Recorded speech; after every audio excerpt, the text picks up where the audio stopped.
Hey, man, what's going on with the people, man? Welcome to another episode of Bills United Offseason Talks, man. You know, it's your boy KI. Got your boy HB over there, man. Hey, listen, today we have a special guest, man. This person is a staple when it comes to Bills Mafia. He is the definition of Bills Mafia. He been through it all. He's seen it all. Hey, man, I want to introduce my guy, my brother, my friend, Joey Hatch. Yes, What's going on, brother? What's good, yo? What's going on, brother? Hey, man, nothing cool. And how about yourself? How you feeling today, brother? Oh, I'm good. We heard about the Christian Benford extension. Here to talk some Buffalo Bills with my people. You know. Oh, no, most definitely. Hey, man, if you don't mind, man, hey, tell the people who's going to watch this eventually, who's watching it right now, man, let them know where they can find you at, man. My name is Joey Hatch Jr., and y'all already know me. If you don't, get to know me, like my boy says on Built in Buffalo. I'm from the 12th Man Mafia, started my own group a couple years ago. I'm part of Here Wango Bills Mafia. I'm part of Josh Allen's Bills Mafia. I'm part of the Mafia Den. I'm admin and mentors in them groups. So I'm 100% Buffalo Bills fan. I've been here since 1978. And OG. It's about time we hang a Lombardi. Hey, man, yes, sir. Hey, man, one and foremost, man, it's a pleasure to have you on, man. So thank you for giving us your time. Yes, guess what? Today, this show about to be fire. We're not holding anything back. Today about to be fireworks. You feel me? So now, it's all on the line, folks. Oh, yes, sir. So now with that being said, hey, man, let's dive right into it, man. How would you grade free agency so far? So these are the couple of players, that we have signed this year or that we have re-signed. So now with that being said, HB, I want you to grade the free agency so far. What are your thoughts on that? So overall, I want to give it a B plus. I mean, every player we sign had a purpose, and we already know how the Bills like their players. They like them to fit a certain role. They don't like, they like a certain type of player. And everybody that we got from top to bottom, from Josh Palmer to Michael Hoyt, Joey Bosa, surprisingly, Larry Ogunjobi, and the whole nine, the rest of the crew that we've already had before. Yep. They've already fit a certain bill when it came to being on this team. And so having that being said, I only give it a B because of the whole Larry Ogunjobi and Michael Hoyt 6-game suspension deal. But everybody fits the bill on this team. Josh Palmer is like one of the top guys in separation in the league. It kind of fills the X wide receiver position for us right now. For the most part, it's one of those guys that you don't need to give him the ball like a DK Metcalf, like a Stephon Diggs, just somebody that's going to fit the bill for now.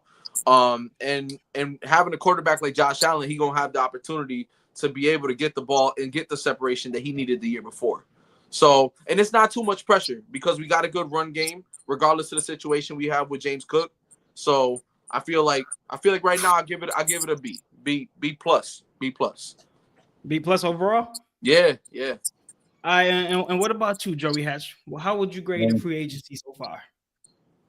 I seen Big Baller being out there making some moves, making big moves with Josh Allen's contract to free up a little money. I see you out there trying to get in where you fit in. You know what I'm saying? Oh yeah. I like the receiver we signed. I like Michael Hoyt because I like that he can play in the box and all the positions he can play. I mean, they even showed him lining up against DK Metcalf, but that's not something you really want him to do. No. But we are definitely attacking the wide receiver position, and we are definitely attacking getting after the quarterback. But I still need a cornerback too, brother, and I'm still waiting. All right. So what's your overall grade? I give him a B because of I understand that this is what gets me. I understand he knew about Michael Hoyt, that he might have a PED violation coming up, but they didn't know so much about Larry Ogunjobi. But technically, they don't have to tell you, and neither does the team you're getting them from, which I don't know how that happens in the NFL. But if you're going to sign a player like that, you'd want to know up front. But he was very honest about it. And the one guy said that the guy that he always went through kind of put something in his stuff, and it is what it is. He should be prepared and take care of everything, but he didn't. But, that's why I give it a B, because they're good players. One's a decent player and one's a above average player, but it just doesn't resonate with the suspension. Okay, now I definitely agree. I do think it's crazy how we did sign a player knowing they were or was already suspended. But to me, the way I take it means that Brandon Beane sees something that he had that fits the scheme to the point to where he don't even care that he's going to miss his games, because he know when he do come in, he's gonna be able to plug and play, and it's gonna fit perfectly. So that's one thing that I will say, and at least he's gonna be healthy when we do get him 6 games later throughout the season. You kind of can't beat that in a way. But I will say this: my overall grading, I'll give it a B plus. I'm gonna be honest. I think this is one of the best free agencies that we had under the Brandon Beane era. If we're gonna be quite honest, like I'm not gonna lie, with the Micah pickup and the Joey Bosa, we finally putting dogs on this line.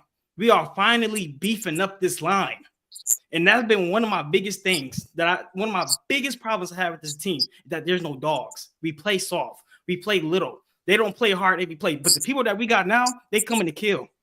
They trying to be immortalized. These the dogs that we picked up on this team. You can't go wrong with that, right? And also, I think my two biggest pickups that I think a lot of people are sleeping on. Number one is Josh Palmer. The stuff that Josh Palmer is going to be able to bring and how open he's going to be able to make this offensive playbook is going to be ridiculous. And though people are like, oh, he's only one player, but I feel like y'all have not seen his tape. He was in San Diego filled with a lot of other receivers, but when he got that ball, he was explosive. He's a problem. Right. And now that he's going to have more opportunity here, we actually going to see the talents that he actually brings when it comes to the game of football. So I like that. I actually give that a B plus. And the second one I think people are sleeping on is Derek Forrest. That's safety. He's a dog. He's a dog in development. And don't be surprised if he start over DeMar Hamlin by the end of the season. That's how much faith I like Derek Forrest. So if I'm being honest, I give the free agency a B plus.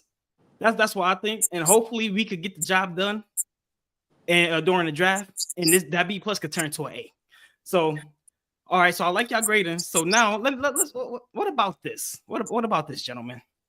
What is the most important position to fill at pick 30? I want you to go first, Joey Hatch. Well, it depends on where we are in the draft. If we move up or trade back or stay at 30. Brandon Beane's not afraid to move up in the draft. If there's some player he wants, he'll find a way to get there. If there's no first round grade left at 30, Brandon Beane's moving back. We don't have no third round pick. So maybe at that point you find something that gives you more picks. But if we were picking at 30, it's either corner for me or defensive tackle. And if I'm taking defensive tackle, I need a one tech. Now tell us what the one tech actually is for the people that don't know what a one tech actually does. The one tech has the gap integrity, where a 3 like Grant or Oliver is over the man. So he's got a gap integrity. So if a man runs through that gap between the offensive tackle and the edge, that's his gap. So he has to be there. That's his spot. If he's not there, he didn't do his job. It's awesome. It's awesome. Okay. So what about you, HB? So I'm going to piggyback off that because I completely agree with him. I think the interior offensive lineman and cornerback is the two positions that are the most important for this team to fill right now. Seeing how the depth kind of falls down after Benford and Teron Johnson at corner, it just falls off a cliff after that. And then as far as interior defensive linemen, it's Dwayne Carter's second year, Ed Oliver on the other side. That's a 3 tech. And we don't know how good Dwayne Carter's going to be. I got high hopes for him, but we still need more. We still need more depth because we run a rotational defensive line. So this draft, I'm predicting is going to be the best draft for us that we've had in years since the Josh Allen draft. The reason why I say that is because this draft is literally like pinpointing all of our weaknesses, and it's got riches everywhere. It's got riches from cornerback to safety to interior defensive linemen to pass rushers, and even at running back. There's a bunch of riches at running back. And the last player we have to re-sign is James Cook. I will get into that in a second. But right now, I think that there's a lot of cornerbacks that we can go grab right now, and we got 10 picks. So if we go back and go into the second round, I don't really agree with that because we already have 10 picks. And if we end up moving back, we'll have, 3 second round? But we'll literally be controlling the second round. We would have potentially 4 second round picks, which would be great. But we could also get a third and a player and move him and get another second round pick and have 3 second round picks because we already have 2. So we are in the driver's seat for the first time in quite some time when it comes to the draft. And Brandon Beane, man, like I should have worn my shades today, man, because that dude, when he wear those shades, it's Brandon Beane dark hours, man. Everybody's out there just waiting. It's 10 o'clock. He's signing somebody. It's 10 in the morning. He's signing somebody. This dude wakes up with his shades. He's ready to re-sign somebody. He's ready to go get somebody out of free agency.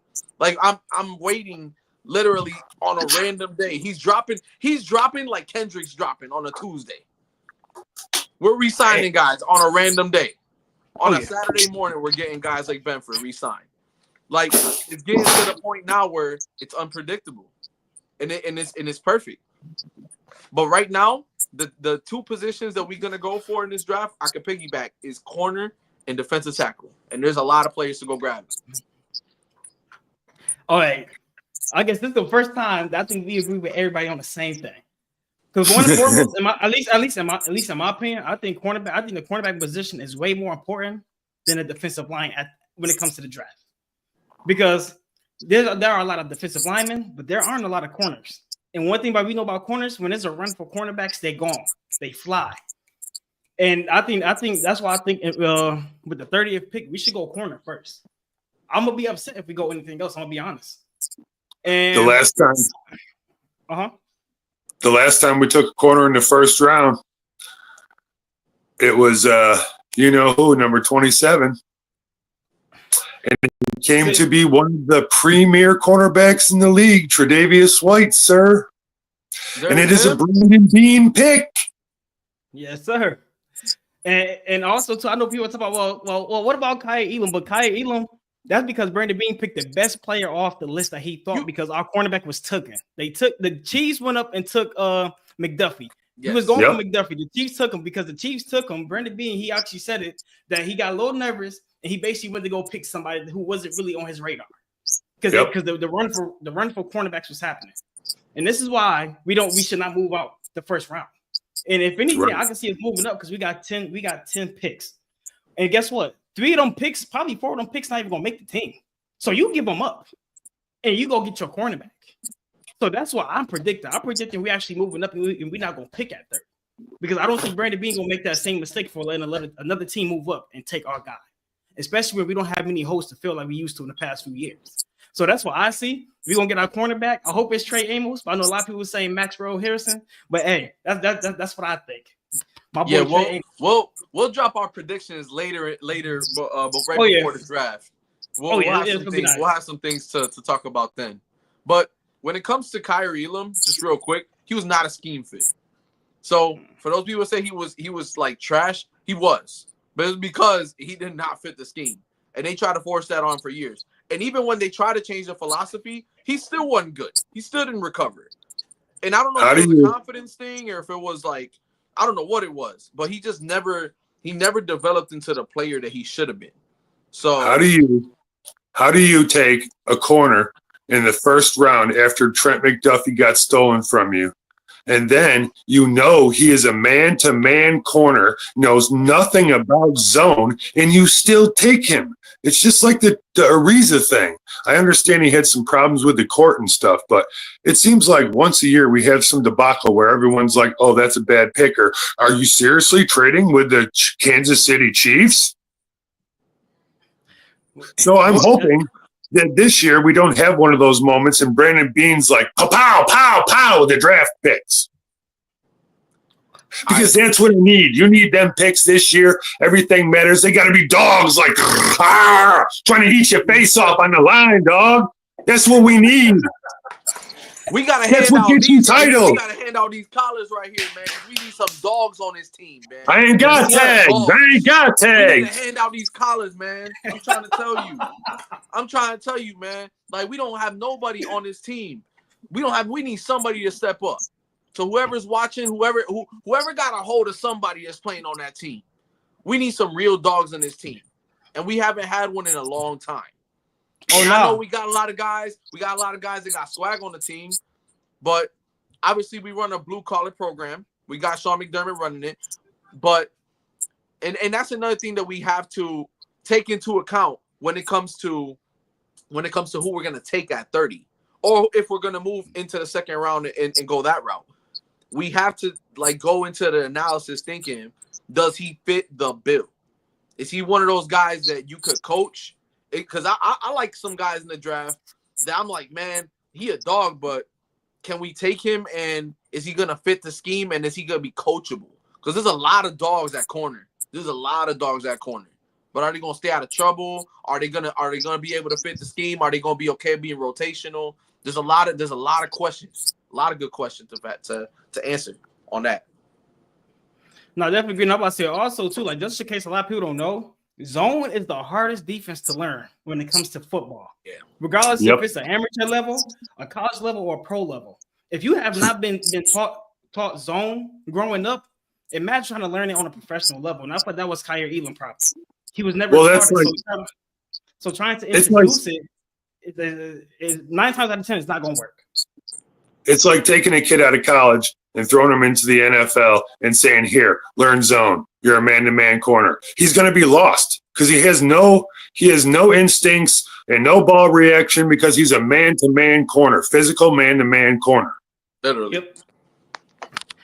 But one thing I can say, even when he was man-to-man, he still ain't do good. He's very touchy. And that's one thing I did not understand.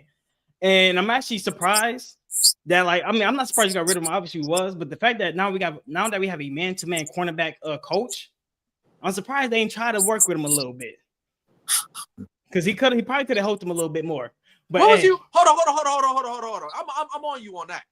Yeah, because that AFC Championship game, I wish I had 3 flags for that. Hold on, what the hell? You mean to tell me that Patriots coach is gonna come in and look at that tape for the AFC Championship game, checking a rookie, and you gonna say I want to work with that? I wouldn't want to be near that. I wouldn't have the patience to deal with that. See, nah. All that rumbling, bumping, stumbling he was doing in the AFC Championship game? Oh, nah. See, nah. You keep that. Nah. Me personally, you already know me. I wanted to get Kyer Elam up out of here 2 years ago, last year and this year. But my whole point is he's literally the only man-to-man cornerback on this team. So I'm just surprised that they didn't keep him because everybody else are zone cornerbacks. Yeah. You know what I mean? So that's kind of my viewpoint on it. Yeah. So, but me personally, he had to go. And guess where he's at? Dallas, where he belongs, because they both trash. So he gonna fit perfect. You feel me? I don't got time for none of that. But check this out though. Is there any additional holes on this Buffalo Bills team left to fill? So I'm about to pull up the roster, and I want you to eat first, HB. I want you to eat first. All right, so the number one thing I felt like we needed that is so underrated in this game is a punter. We do not have a punter on this team. We have a punter on this team, but we don't even know what he's going to do on this team. So with Jake Camarda, he was a 4th-round pick in 2022, actually. So he's only 25 years old. So he still has some years left in him. He was in the team last year, but he didn't get any playing time, obviously, because we had Sam Martin, 11th in the league in punting. So now that he's in the Panthers, now we have that void to fill. There's a couple punters in the draft, but a lot of them, obviously, they're day 3 picks, and there's not any Matt Ariza type punters in his draft. And a lot of them on their draft profile says that they struggle in cold weather games. Now, the best one that they have is a 6'6" punter from Alabama that came from Melbourne, Australia, played rugby, and now is like basically one of the top punters in college football, netting only 1 yard per punt return. Like Alabama literally only gives up 1 yard per punt return all last season because of him. So he strikes the ball deep. So I wouldn't be surprised if we got a punter. There's not a lot of free agents out there. but I wouldn't be surprised if we hire from within, which we usually do, and keep Jake Camarda and have him be the starter.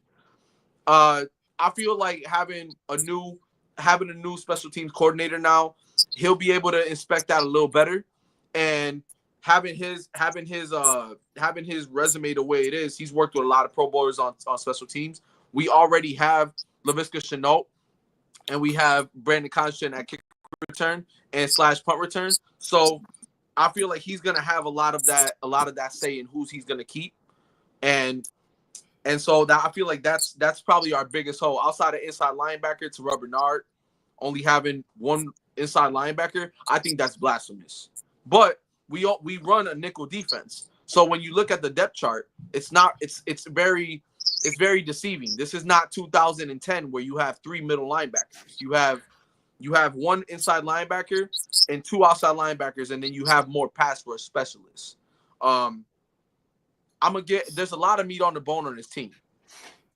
Backup quarterback is probably one of those tight holes that you also got to fill, because Mitch Trubisky, I'm sorry, oh my God, you're not him.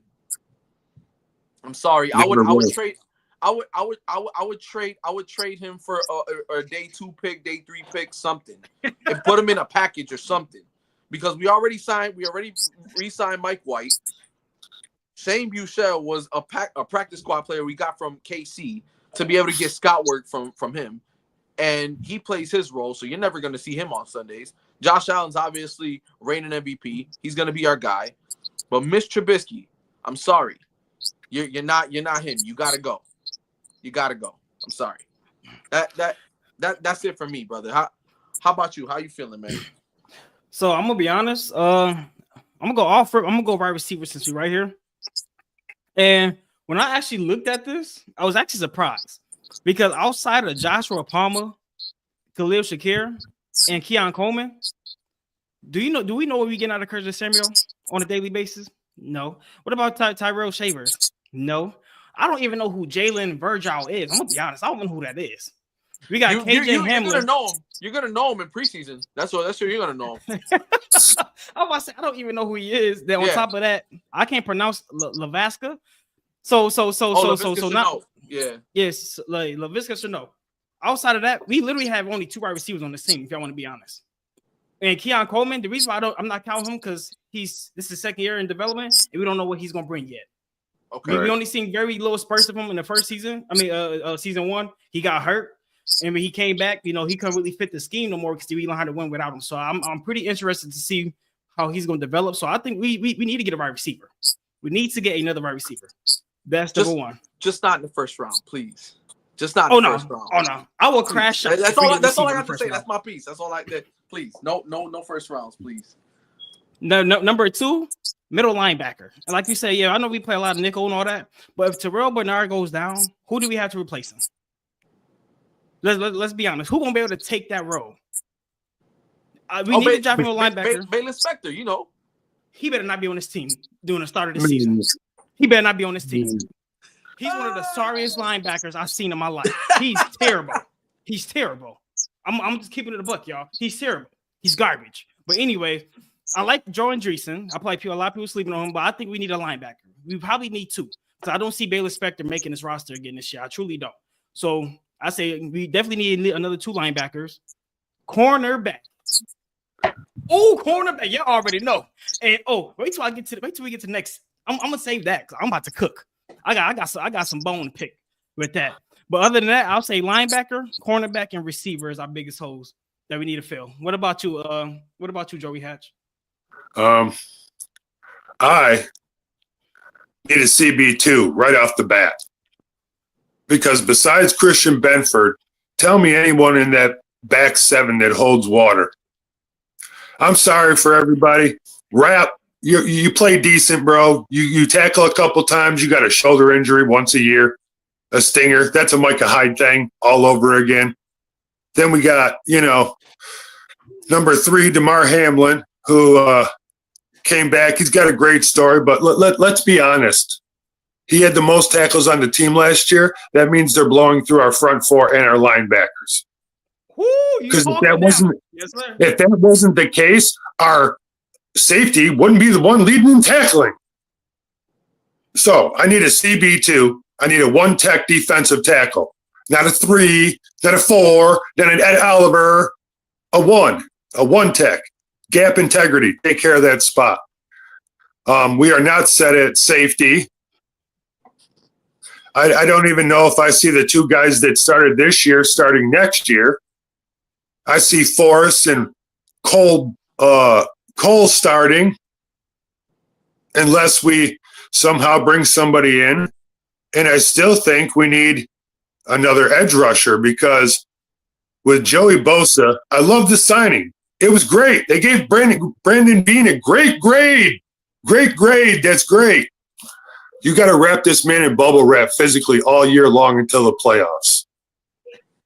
So him coming to Buffalo, we have one of the best medical staffs in the league and other things along them lines. So hopefully that helps because if he's healthy, I see him and Groot getting like 26 sacks combined, and that's just them 2. I like that you agree with me though, because somebody over here said we didn't have one of the best medical staffs in the league, and if you backtrack, all the stats deceive you. The stats deceive you. We stay pretty healthy, and people that get hurt and then come back, they come back better than when they were. A lot of them come back better than from when they were hurt. You see, they fired our strength and conditioning coach because he's straight out, and we brought in somebody better. Our medical staff's great, but when you have a guy like him working with the players in the weight room who basically is all like, let's push all this weight, it's not about the weight, bro. It's about slowly progressing day after day. Win on top of wins, stacking wins. Let them know. That's how you build a player. And it takes one bad fruit to ruin the rest of the tree. And guess what? Hopefully, he was that one bad fruit. And the fact that they got rid of him out of everybody else in the medical team or whatever, strength team, whatever, says a lot. So I'll give you that, but I'm still not a big fan of our medical team. They got to prove me wrong. They got to prove me wrong. It's okay. Somebody got to hold him accountable. Hey, what's going on, Hami Parks? Yes, sir. Linebacker and defensive backs is definitely what we need. It's unanimous, folks. It's unanimous. Yes. What's going on, Micah? What's going on, brother? Go through a few comments real quick. Scott Reed. What's up, brother? He's from Buffalo 24/7. Most definitely. But yeah, man. Hey, listen, man. Let's talk about the breaking news. Let's get to the meat and potatoes of today. Let's get to the meat and potatoes today, my boy. Christian Benford gets extended. What does that mean for Mr. James Cook, man? Hold on. I'm gonna let you go first, HB. What's up, man? What does this mean? Let James Cook. We need to sign this man. If it's going to be one out of the 3 of us is going to say it, I'm going to say it. We need to sign this man. All right? And I'm going to be bold enough to say it. Brandon Beane has literally proven to us this offseason that he takes care of his picks. He takes care of people that produce on this team. And he might have had to wait last, but money moves around differently in the league. And I'm sorry, but after watching 20-something minutes of tape in the last 2 years, highlight tape, we just signed a guy for $76 million over a couple years. Was it 4 years? 19 million a year? And I can't find any highlight tape on him. I can find some plays on YouTube, but go try to go get Christian Benford on a highlight tape right now. Give me 5 minutes. I bet you can't find it. And then he's better than a lot of corners in the league.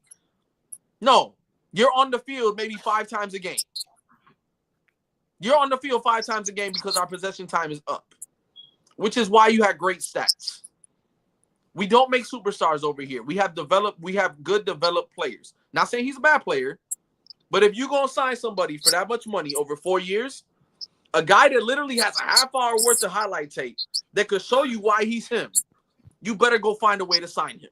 And I think that he's going to.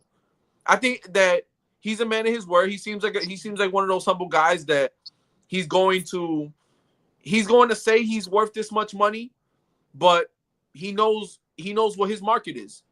I can't be mad that he knows what he's worth. But if he's going to try to apply pressure, we'll see.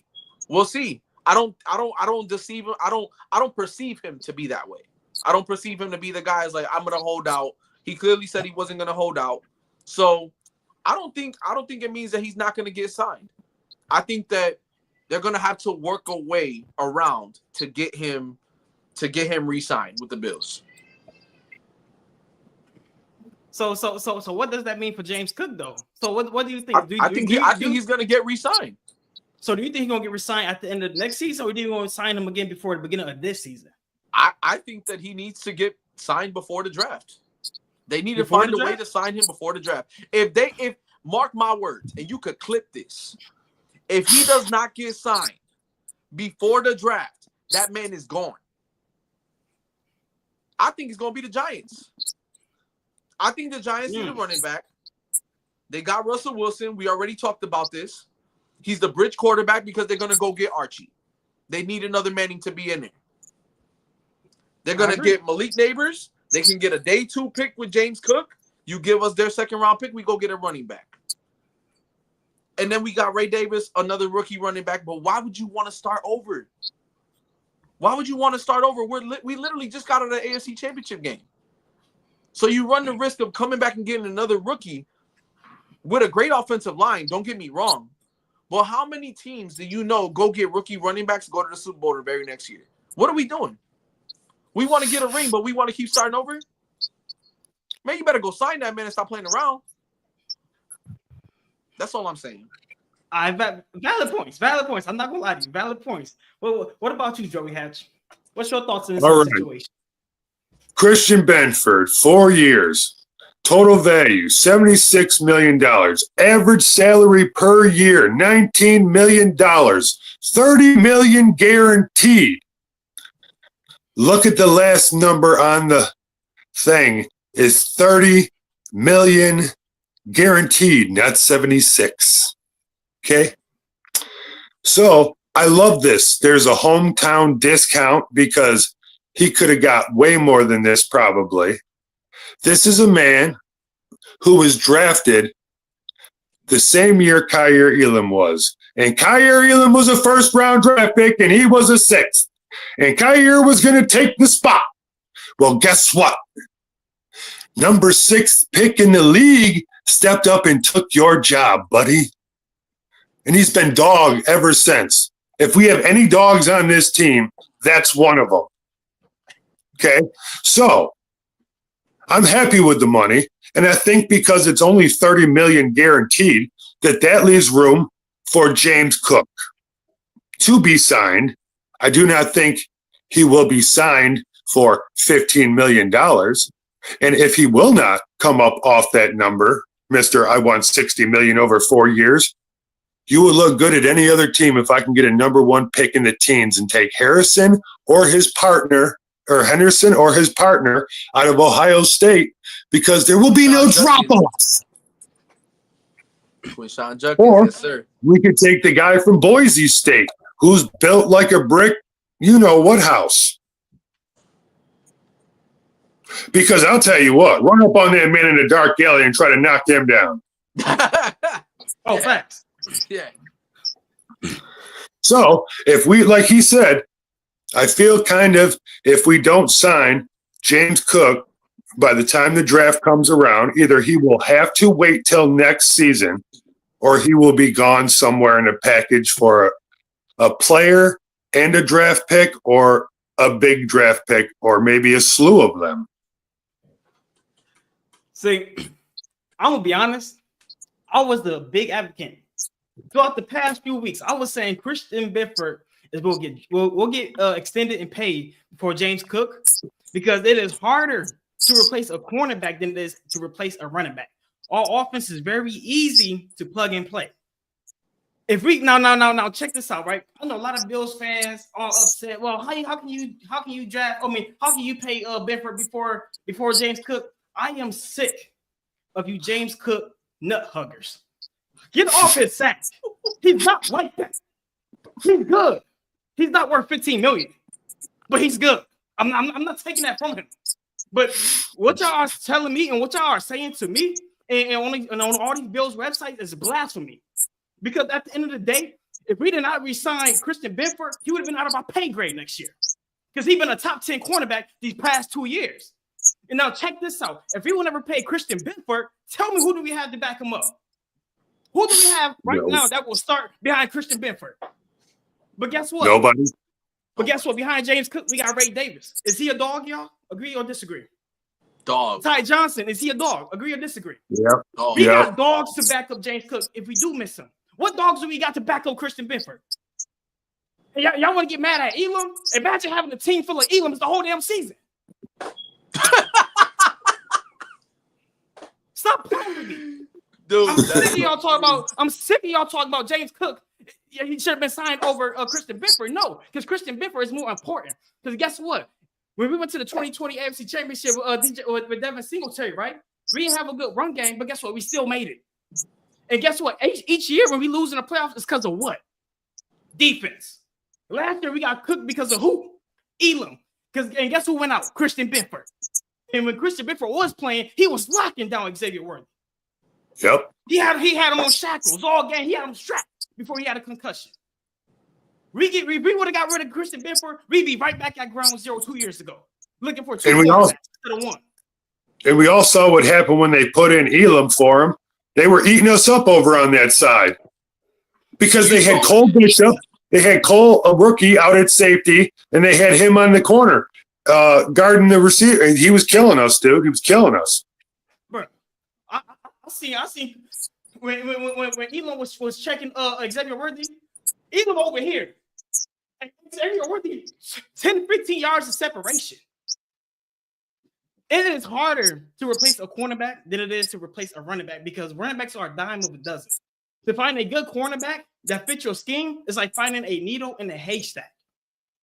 This was a blessing. Christian Benford, and I thought he took a discount. And last year he was ranked he was the fifth best cornerback according to PFF.com. He was the fifth best cornerback, and yet he getting paid the 13th most, even after this contract. Right. You can't replace that for that price. But you could replace James Cook because guess what? Yeah, everybody want to talk about Brandon Beane makes bad decisions. He makes this, that when it comes to contracts for like Von Miller, Stephon Diggs, Dawson Knox. But guess what? If we sign James Cook for $15 million, that's going to destroy us in the long run.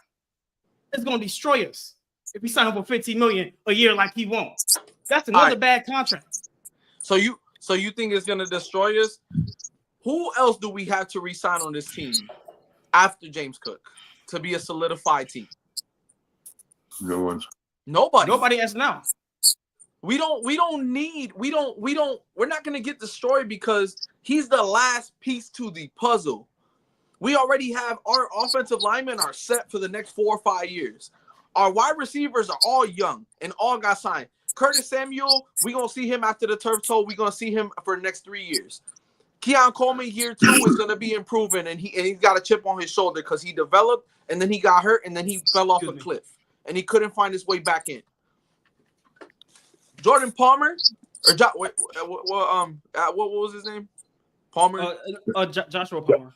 Joshua Palmer, right. Sorry. Joshua Palmer is coming in, and he's only going to develop into the system slowly, and he's going to be the X for us. For sure.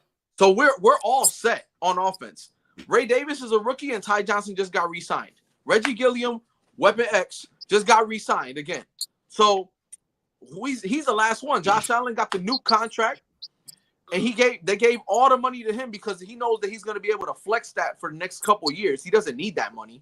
So you basically gave him, since he's the franchise, you basically gave your franchise back that money. So it's the best move. It's the best move, and it's the best time for it. This is what I'm saying. Yeah. He's the last player we have to extend. But this is the problem. $15 million a year, knowing we already short money. Guess what? That really don't leave us no room for bringing in free agents for the future, unless we keep restructuring our players each and every year. That's what that's going to do to us. That's going to put us in that position of bringing in free agents. Because guess what? Our team look good right now. A lot of teams look better on paper. But what hypothetically, Say we got all these dogs, but they getting hurt. Oh, they're not playing up to par. We stuck with them because we don't got no more money to bring nobody else in, unless the players that we gave extensions start doing restrictions. That's the type of predicament if we sign James Cook to $15 million. Now I'm cool if we sign him to $10 million. If we sign him to $10 million, I will gladly accept James Cook with open hands. I would love it. Let's be honest, but $15 million, no. That's just okay. When it comes to restructuring players, I don't think there's any player on our team that really cares about restructuring. Everybody has done it willingly. Even players that we brought in because they want to win and they know how special this team can be if we brought in players that were worth it. They know that we're a small market team. Even though we're winning and even though we're playing good, we're still Buffalo. And it's not really Buffalo. It's OP. It's Orchard Park. So they're getting all this money and they're not really getting it. They're not really getting it from – they're all getting it locally. They're all getting it locally. Like, who's paying for the new Bill Stadium? It's us. It's the taxpayers. Yes. Yeah. We should be getting shares and stocks, but that's a whole other conversation. When it comes to us restructuring players, it's not really going to hurt us in the long run because they already know the assignment. The assignment is to get a Lombardi in Buffalo, and they're willing to do it by any means. Agree. I agree So, with that. On the defensive side, I've already established the offensive side of re-signing. We already got Group. We already got Ed Oliver. We need to draft the D tackle, and we just signed Joey Bosa. We already signed the backup AJ Epinesa in case Joey Bosa decides to dip after year one. We already signed Christian Benford. We already got the project player in Derek Forrest outside of DeMar Hamlin. After he's gone, we know he's going to be gone after this year. So just like Taylor Rapp signed a 1-year contract and then we re-signed him again for another 2 years, that's exactly what we're going to do with Derek Forrest because that's going to be the tandem for the next couple years. And if Taylor Rapp decides to bounce, then we got a Cole Bishop. It's a machine. They turned Buffalo into a machine. So all we need is now to draft a rookie corner. We already got Teron Johnson re-signed a couple years back. He's not going to be begging for money. So everybody already is set. So having James Cook get paid is going to solidify our team. And we already know the mistake that we ran into in the AFC Championship game. We didn't give him the rock enough in the first half. They thought that was the assignment for us to go just put up 30. Signing James Cook is going to be more beneficial for us down the line than for us to start all over again and have to then have another player have to learn the system and gradually have him there, unless he has the gifts of vision like James Cook has. So now I have a question for you, because you are a big James Cook advocate. If you Brandon Bean right now, are you giving him $15 million a year? No. I'm right not. now, if he come to that office like, okay, you signed Christian Benford, I know you got money. I want $15 million. Are you giving him that money right now, HB? You're not. If James Cook wants $15 million a year? Yep. No. That's the problem. I don't mind keeping him. He out budgeting us, bro. That's not his value. I'm sorry. He knows.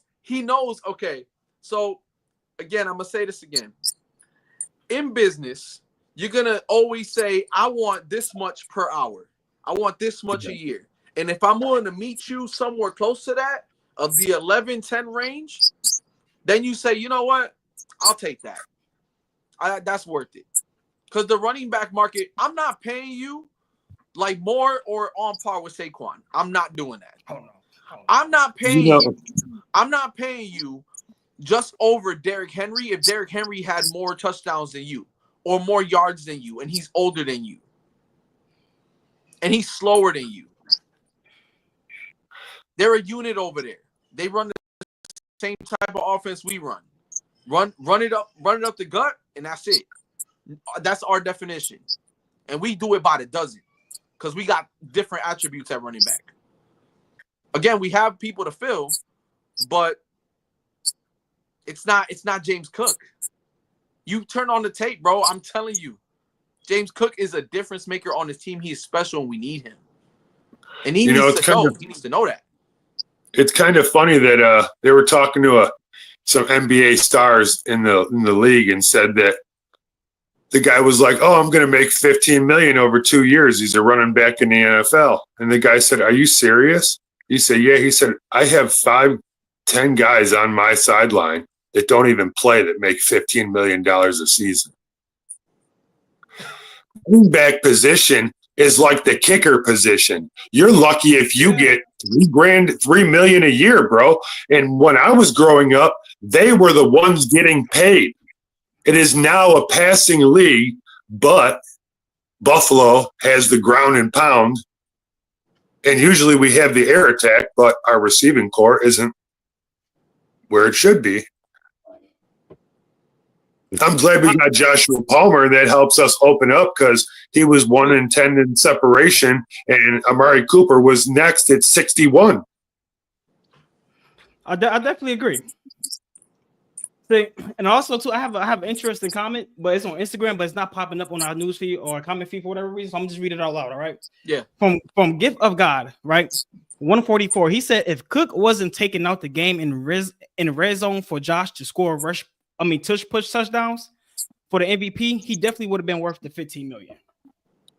Would y'all agree or disagree? I mean, it would have padded his stats and made his conversation a little better. Yeah, to an extent, I agree. I agree because Josh Allen takes a lot of his running away when he takes off, when we're in the red zone.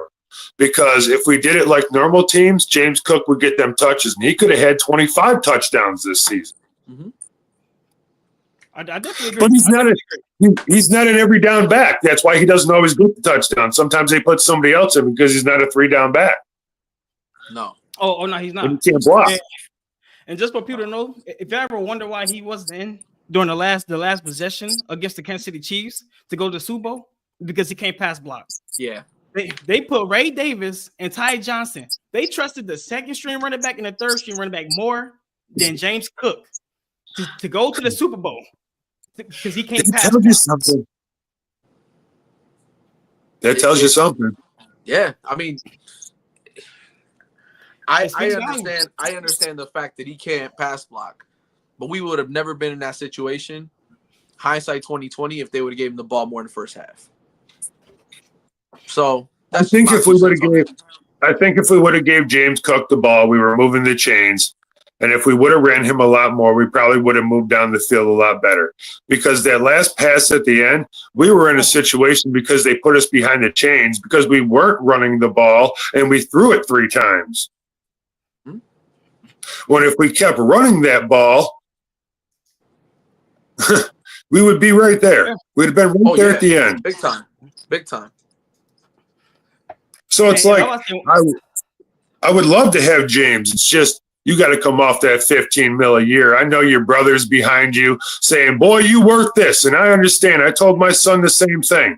Before you go to work, boy, you have to look yourself in the mirror and say, what am I worth? I need to know. Because these people out there will tell you you're worth $10. And I hate to tell you all this, but I came from the hood. I'm worth 30. Uh-huh. Yep. You better let them know. You better let them know. I know the ins and outs, and I know when I'm being hosed and all that dumb crap. Mm-hmm.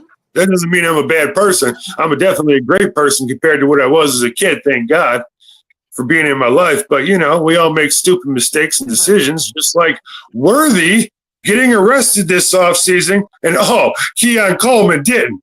Is there a reason why we passed on Worthy? How come Kansas City, all their players are in jail all the time? There ain't nothing to do with Kansas City. That's why. There ain't nothing to do over there. There's nothing but grilling and ketchup. That's it. Hey. All I'm gonna say is the past 2 dynasties always have some killers or some criminals on them teams. The Patriots, especially them. Maybe we need to go that path just a little bit, just a little bit, you know. But all jokes aside, though, let's get back to what I'm talking about though. With James Cook, I'm gonna be honest. Get your money. Get your bag, because at the end of the day, I didn't put in the work you did.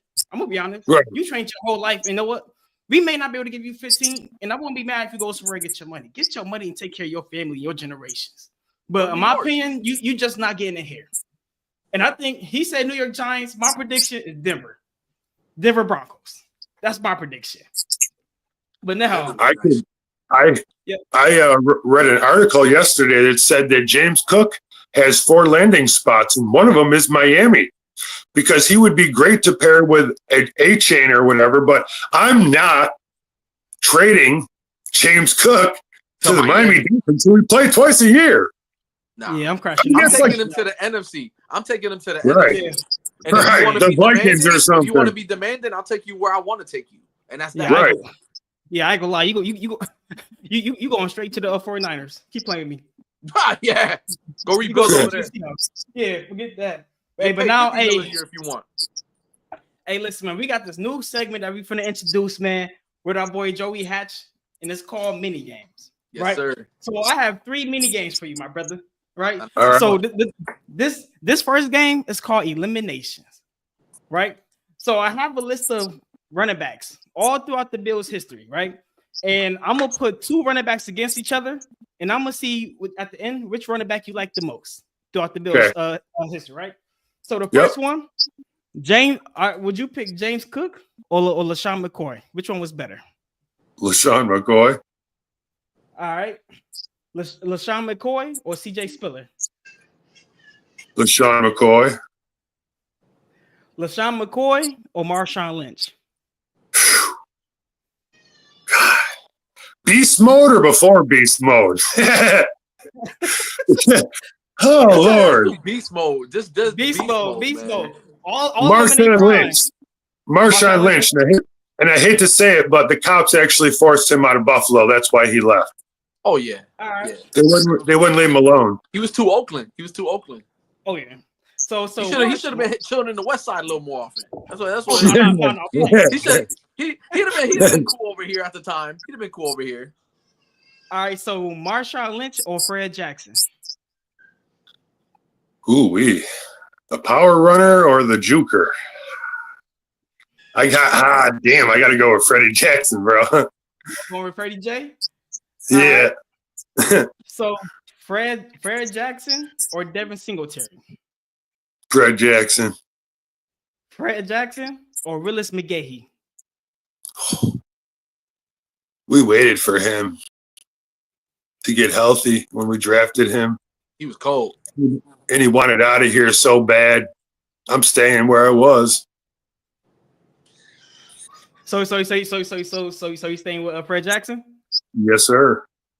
All right, Fred Jackson or O.J. Simpson? Wow.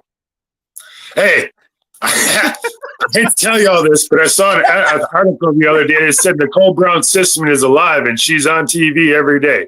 And I hate to say it, O.J. Simpson ain't here no more. But if that's the truth, O.J. Simpson is the best running back in Buffalo Bills history. Okay. He did 2,000 yards in 14 games. And technically, the guy who beat him, that the same quarterback that was handing the ball to O.J. Simpson, Jack Kemp, handed the same ball to a man who played for the Rams, who finally beat O.J. Simpson's 2,000 yards. But, sir, he did it in 16 games. So, technically, the best running back of all time is O.J. Simpson. Stand on business. And I put that on the desk through the paper. All right. Well, I have one more comparison, but since you already don't said fit, that, you must have quit. I'm gonna still bring it up. OJ or Thurman Thomas? I'm quite sure you might go OJ. Thurman Thomas, because he took us to 4 Super Bowls, and OJ didn't do that. He's cold. MVP. So is Thurman Thomas the GOAT of Buffalo Bills running backs? Thurman Thomas is the best running back that I have seen in my lifetime. Again, the Buffalo Bills uniform, yes. He could do everything. Hey, listen to everybody. Thurman Thomas had won the first mini game. Let's go. I thought you was gonna say him in the beginning, but when you talk about OJ the way you did, I thought you was gonna pick OJ. I bet. So now check this out, right? So this is the second game, right? Using previous Bills players only for skill positions on offense. If you could use any old Bills receivers tight ends, running backs, or halfbacks to make a team around current Josh Allen, what would them players be? So, so wide receivers first. Who's your 2 wide receivers you picking to build a team around Josh Allen? Andre Reed and Eric Moulds. Oh, that's nasty. That's nasty word. All right. Tight end. Tight end. I would go with Pete Metzelaars. That's throwback. Hold on, I got this. For John Robert, remember when it was 12 games? Me personally, I don't think I was born yet, but I'm not too sure. But what about running backs? Give me 2. Running backs, Thurman Thomas, and I would take beast mode. That would be a powerful backfield. You would have 2 Hall of Fame running backs behind Josh Allen. Whoa! God, Lord. First of all, Josh Allen would never run another day in his life because he won't have to. Right. You would never need to. Wouldn't need to. But who's 1B and who's 2B? Thurman Thomas would be my first one. Okay. And then beast mode second. Take all the dirty work. Yeah, just finish the business, man. All the dirty work. Here you go. You can do it with your dirty work. I hate to say it, but Matt Milano and Joe Bosa, this is exactly what Brandon Beane said. They're a bowling ball. They go down out there and they're a wrecking ball and they don't care what happens. That's why they get hurt. So they love their team so much they are willing to put their body on the line. You have to go out there and say, hey, listen, you can't do that. We need you. But to tell a player of that caliber like that to do that, that's hard.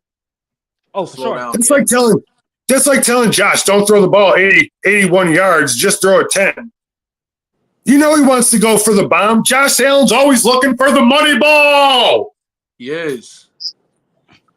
Even when there's a guy open 10 yards down the field, he's still surveying for that 40-yard pass. Oh boy, because he wants everything. He's a dog. He's the best dog we've ever had in Buffalo. Josh Allen is Buffalo. Allentown. Yes, sir. You can't get no more Buffalo than that, man. He grows nuts. Literally. And last position, fullback. I know it's a dying position now. I know it's a dead position now, pretty much. I would take. Does it have to be a Buffalo Bill player? I'm gonna let you ask that, Harry. I'm gonna let you answer that. There's some good fullbacks, man, but I like Corey McIntyre. I like Corey McIntyre. I did. I would go with the guy we just signed, Gillisley, because I like him. And if I had to take him, Reggie Gilliam, yeah. Yeah, if I took a guy that wasn't on my team, it'd be number 40 from Tampa Bay. All stop. That man would run you over even if you were 400 pounds. He didn't care. He was on your. You know what's a fullback that I like? Because fullbacks matter. I love fullbacks. That's my thing. Sure. I like Lorenzo Neal back in the day. What was the one cat? I like Lawrence Vickers. I like Marcel Reese. There was some nasty fullbacks back in the day. I mean, even converted guys like Peyton Hillis. They played fullback and then went to play running back because they ran out of running backs that year. And then he ended up being on the Madden cover the very same year. There was another guy that played for the Texans that was a problem. And he was such a problem that I forgot his damn name. There's another guy, Pat Devlin, don't get enough love. Pat Devlin from the Patriots. He was a tank. One of the last of the breed. There's some guys out there, man. Kyle Juszczyk. I would take Kyle Juszczyk. That guy's a problem. He's still in the league. Oh yeah. Yeah, so I would. There's a lot of good guys that can still play fullback. Hey, watch out for the boy Matlock too in L.A. Matlock played D tackle and he played fullback. Sean Richardson did the same thing with the Jets. Name a quarterback other than the boy Trent Flutie. Edwards? What are you talking about? The boy Flutie. Jack Kemp. I was about to say, honestly, we could go through a list of 10 quarterbacks if we wanted to. Hey, All you together. know who I got a name now. You know who's gonna come out now. Oh no. Yeah. You know who's You gonna better come not. out now. The boy Tyrod Taylor. Didn't that Tyrod break on the highway? Dude, give that man a man. Listen, you The most that man his overrated flowers, Bills man. quarterback on the planet. The Man, most listen. overrated Bills quarterback on the planet. So did he stop the drought, or did the Steelers. or did the Bengals help us? Which one was it? It was both. It had to be Both. both. Bull Dookie. It had to be both. It was the Bengals. And it wasn't like a 50-yard touchdown run off a pass. It was a miracle. Did we not beat the Dolphins or not? If it wouldn't have came to that, Kyle Williams never would have went to a playoff game. God. That's true. But we got to give him his love, though. I'm just saying. He revitalized the quarterback position when he was in Buffalo. It wasn't Fitzy. Yeah. We could talk about Fitz magic. Okay. And then they beat the Patriots for the first time after 14 straight games. We could have beat them the whole 9. He did not revitalize the quarterback position.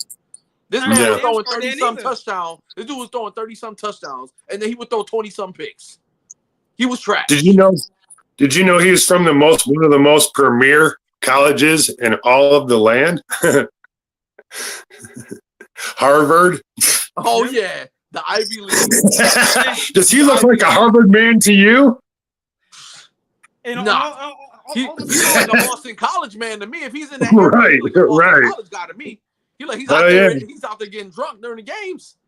I'm gonna say this while he's playing. He look like he's getting drunk while he's playing. Right. You can say shirt whatever you off. want about Ryan. What a legend! What a legend! What a legend! I love HB. You can say whatever you wanted to say about Ryan Fitzpatrick, but he is one of the best second-string quarterbacks in history.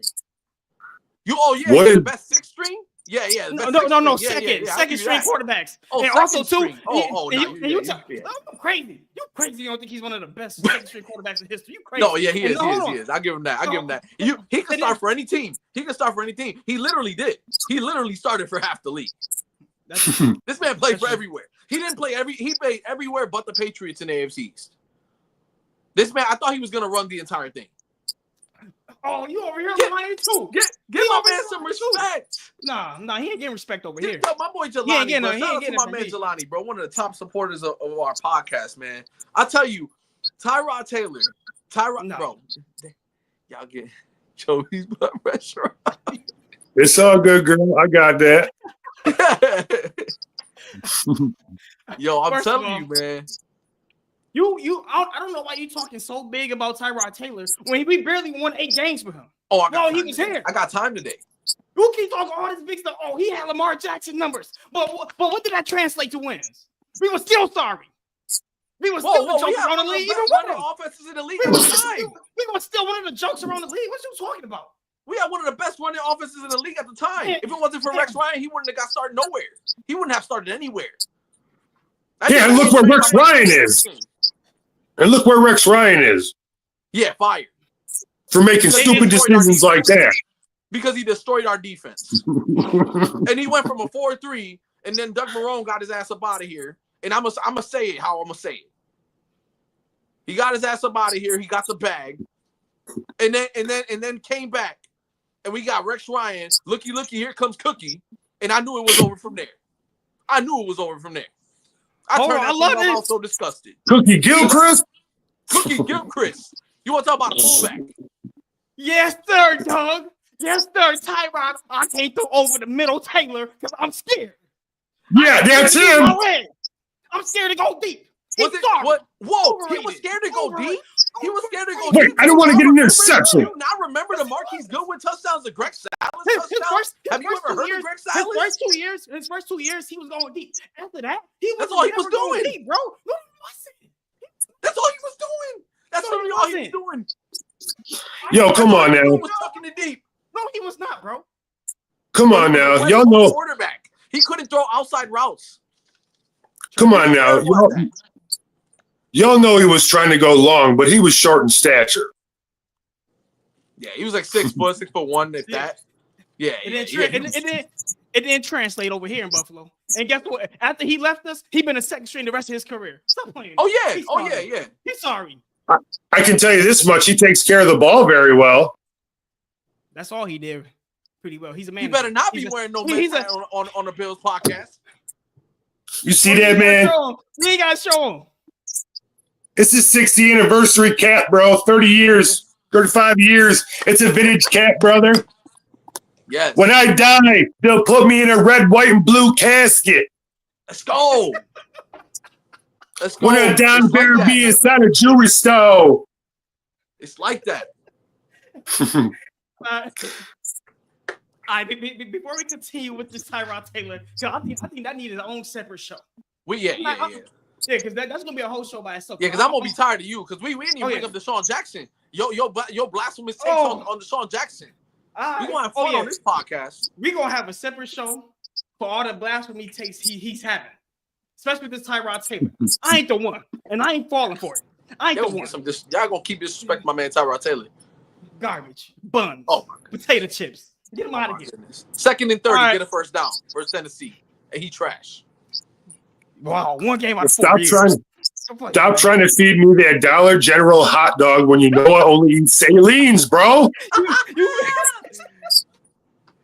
Exactly, bro. That's what he's doing to us. All right, so check it out, right? This is our last game, right? I love that.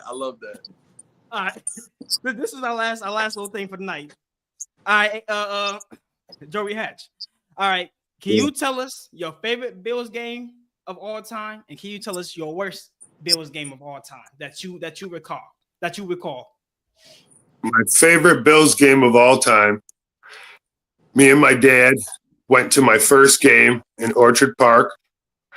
It was the Houston Oilers versus the Buffalo Bills, and Frank Reich was the quarterback because Jim Kelly was hurt, and it became the greatest comeback in history. You went to that game? Yes. Oh my goodness! I got a sweatshirt at my dad's house that has a googly-eyed buffalo, and it shows the numbers in it where we wound it up at the end, and it's all stained up and stuff because I had it when I was like 8 years old and dropped hot dog crap all over it. That was the greatest thing because at that time I liked dolphins and stuff. I was like 7 years old, you know. And my dad said, "Who do you want to be fans of?" Because I was born into a Bills household. And I said, "Well, I like the Dolphins." He said, "No, you don't. You like the Bills." I said, "Well, I'm not." He said, "I'm not." I said, "I'm not saying I like the Dolphins as a team. I just like Dolphins." He said, "No, you don't. You like the Bills." So from there on, when we went to that game, it cemented me in as a Buffalo Bill for the rest of my life. And the worst game that I ever seen was the first loss I saw us taking a Super Bowl. I can't even imagine.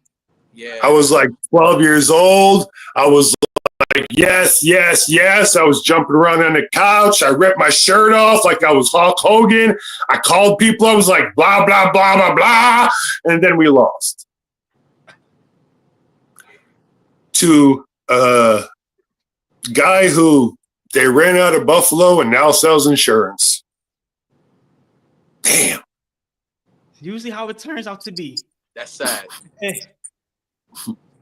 I hate to say it, but our kicker now, he reminds me of Scott Norwood when I look him in the face when he's got that little mark under his eye. But I still rock with him. Yeah, he's gotten better. Yeah. Hey, listen, I love all my Bills players, even Kyer Elam. Hey, man, you might not have been great because of the situation, but I don't hate you, bro. I want you to go out there and get your bag. I want you to do great. But now that you're with Dallas, you can do great against anybody but us. Oh, no, most definitely. You see this right here? This trash right here? Disgusting. I got to see this twice a year. There's toilet paper all around my house with this insignia on it. I don't want to see that comment pop up anymore on this show. And you know them Eagles fans? We have one Eagles fan in the house. It's my son Elijah. That man's been an Eagles fan since he was 2. He just liked the logo, and then luckily they went to the Super Bowl that year. They won. That cemented him as an Eagles fan. So just like your Titan story, it's the same deal. It cemented him. He just likes the Eagles. Can't explain it yet, but he loves the Eagles. He's a smart boy to pick that team because they whomped everybody last year. And it was so great watching Patrick Mahomes getting punched in the face while he's being pummeled below, too. Oh, yeah. And then having Justin Reed going like, oh, man, the Patriots is what we can do. You're not the Patriots. I'm sorry to tell you, but you're not in that stratosphere, buddy. You don't even play the same brand of football. No. I'm sorry to say, but you guys just are not them. And y'all going to deteriorate after this year, and we going to love it. And you gonna cry, and we gonna love it. That's that. And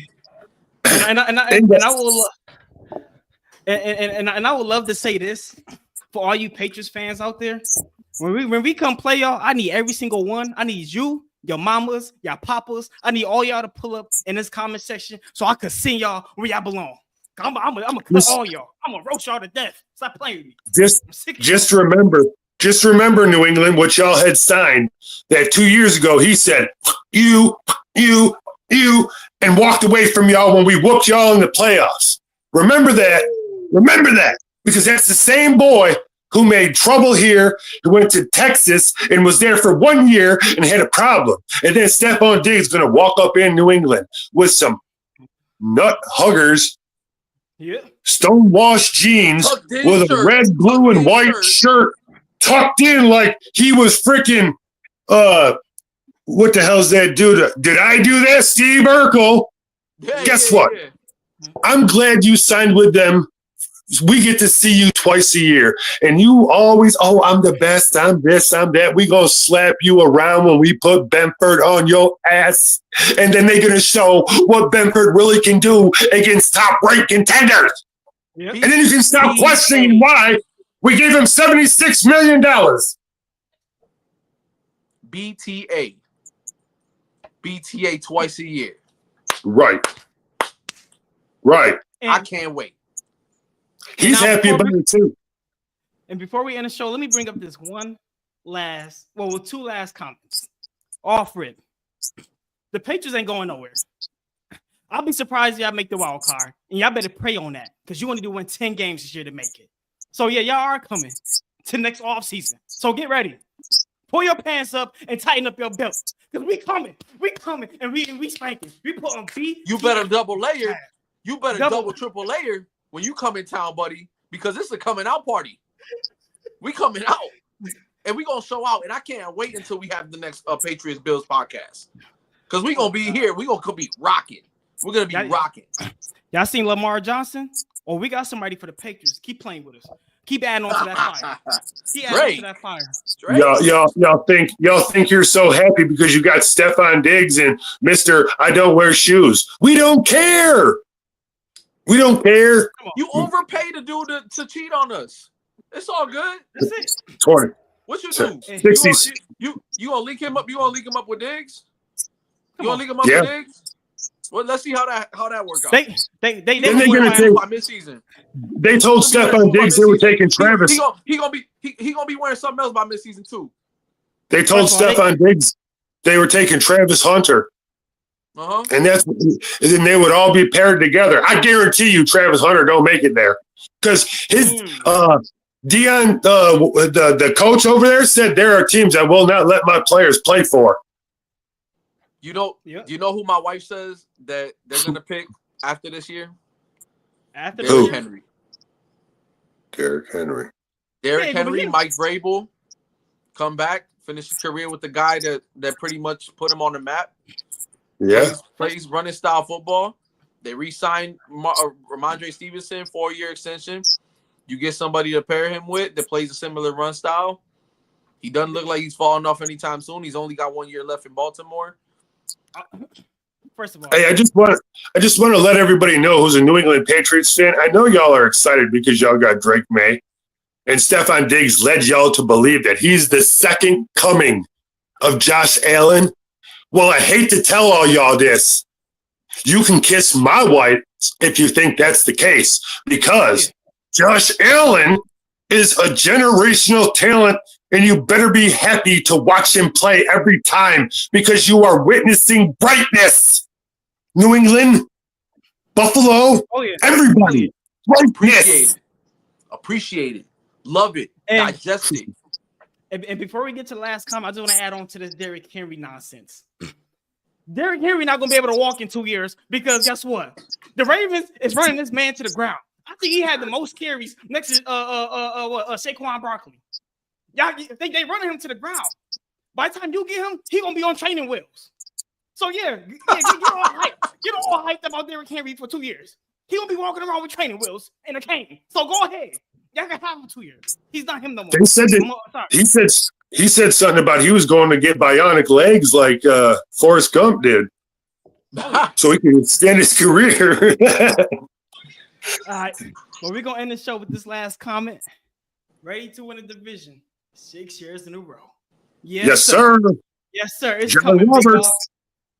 Hey, man. But now with that being said, hey, man, Joey Hatch, tell the people one more time where they could find you at.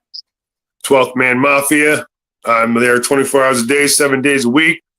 Always on a podcast somewhere, sometime, somewhere. You know, you can't keep the good dog down. I'm shining down, shining everywhere I go. Yes, sir. I'm Buffalo Bills, and, you know, we do our thing, and every city we go to, we take over. And I'm just happy to be here. They were happy to have me. I have to say I am honored to be on with both of y'all. I love talking Bills, but I like talking Bills with people who do it the right way. You know, there's some of them podcasts out there. They're like, you know, we're going to beat Kansas City 50-10. Those are dreamers. Those are candy coaters. I don't like them people. I like real facts, real stuff, and that's what you boys bring to the table. So thank you for having me on. It was an honor. Yeah, we appreciate that, man. Where we can't. We told ourselves from the time that we started this show that we were going to give no fluff. We're going to tell you what you need to hear, not what you want to hear a lot of the time. And it's a lot more 85-15 on the what you need to hear, and the what you want to hear comes out when we win, when we have those times where we can mark out and be fans of our team. Because at the end of the day, we're heartfelt fans. But we're going to tell you the truth. When we win, we're going to tell you the truth on what if we would have lost or we could have lost if this was like this. You know, we're going to tell you what it is. And this was a great experience having you on this show. You're our first guest, and it definitely, I don't know. On my part, I don't think it's going to be the last time we meet on this podcast. Right. Most definitely. This was great. I loved it. Well, I hope I made it as good as you guys would have wanted to, because you know I like to put out the best that I can. Yes. Most definitely good. Hey man, one and foremost, man, it was an honor. You know, you've been doing this before we was even here, you know, and that's always appreciation. You know, and hey man, thank you for giving us your time. And also too, you brought the best out of me, like you brought the best out of Harry. Your energy was dog today, and that's what we like. That's what we. Well, my man K.I. said at the beginning of the show, Joey, I need that energy, so you know I had to be out here. We got to bring the dogs to the podcast, so we got another dog. We got Joey Hatch in the building. The dog. On Joey Hatch. And Hatch we trust. Let the dogs out. Let the dogs out, baby. Hey, man, with that being said, man, thank y'all for tuning in once again on another week with Bills United Podcast. Hey, man, we're going to be live again next Saturday. Man, y'all tune in. We live. We're going to be talking about the draft. And also, we got something very special coming to y'all soon. We ain't going to tell y'all yet, but it's coming. Now, with that being said, hey, man, y'all have a good night. Y'all be safe, and we're going to see y'all soon. Yes, God bless. We here, big dog. Man, we here, big dog.